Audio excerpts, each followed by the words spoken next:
I'm Maggie Hyde, like I said. I guess we're going to get started. It is Tuesday night. It's All right, here we go. These guys didn't know they were going to hear comedy. They came for that's all right. I understand. Even better. We're probably offensive. We do stand-up comedy in here. So maybe you'll understand a joke or two. Maybe you won't. Thank you for being here regardless. It makes us feel good.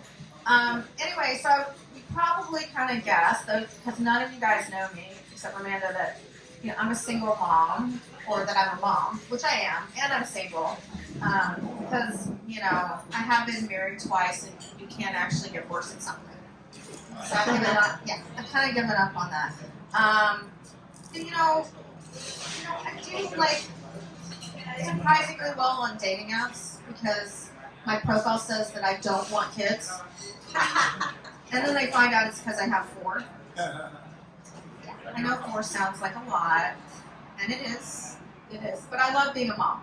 And you know what they say about having kids? It's a lot like making pancakes. First one's kind of fucked up. Probably should have thrown it away. Yeah, I recognize another first pancake out there. But I think it's more like eating pancakes. You always regret having your 4th one. Now, I don't know if you can imagine this, but you guys are all comedians too. My kids do not like that joke at all. And my first pancake heard it recently and is particularly upset at me. She actually disinvited me from her wedding. Yeah, that was not great. But you know what? As a mom, it's sort of like, your job to embarrass your kids a little bit. If you're not embarrassing them, I don't think you're really doing it right. I think that for a kid, your mom suddenly doing stand-up may be the worst thing ever. I mean, they'll be like, that's so interesting. But they really just wish you weren't doing it. Because it's kind of probably the only thing that's worse is you doing porn. Right? Like, if I really wanted to get them, I would make a fake OnlyFans. That would probably be it. No one would ever speak to me again. But it is my job to embarrass them. When my sons, got to that age where I knew they were watching porn and jerking off. And you know this if you're a mom because they start being excited about showers. And there's no Kleenex in the house.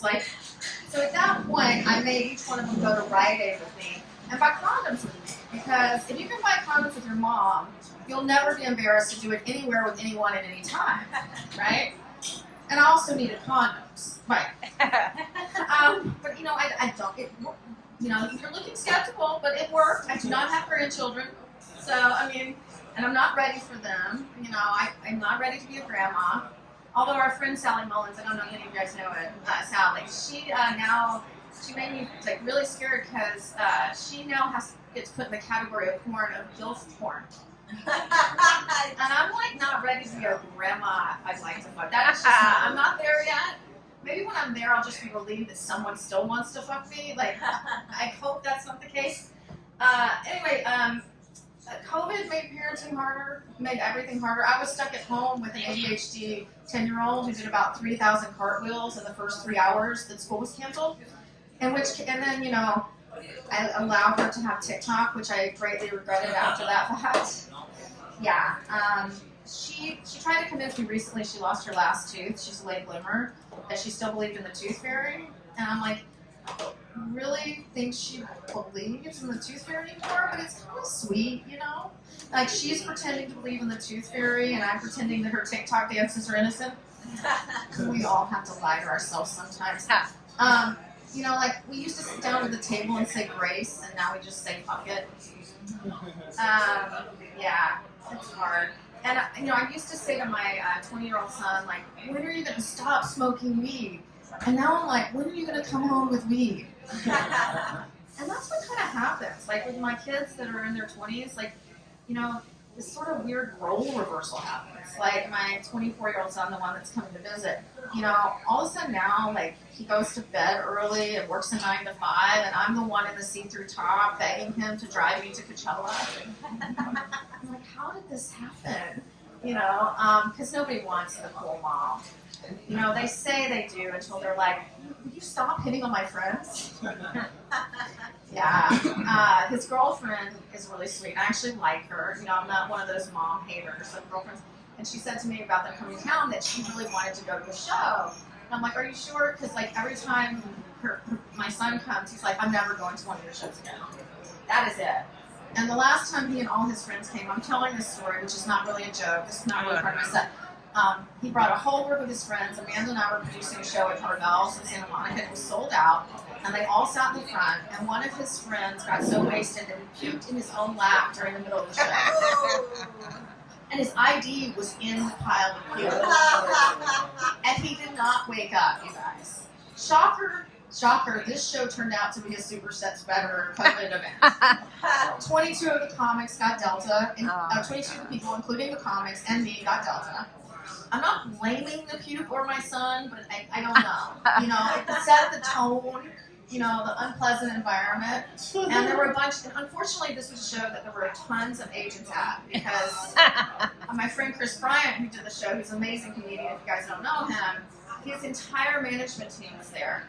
And one of the veteran guys who just recently admitted this to me told him that was the worst crowd he had ever witnessed at a comedy show ever in his life.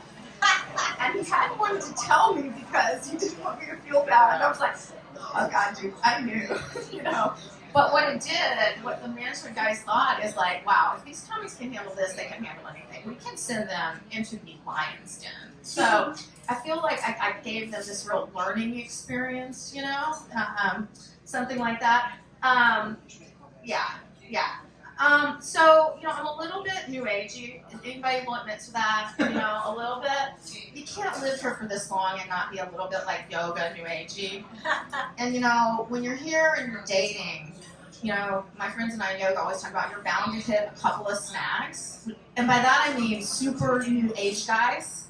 That's the guy in your yoga class with the man bun and the Om tattoo and the crystal bracelet. And really, the only good thing about dating these guys is borrowing their jewelry.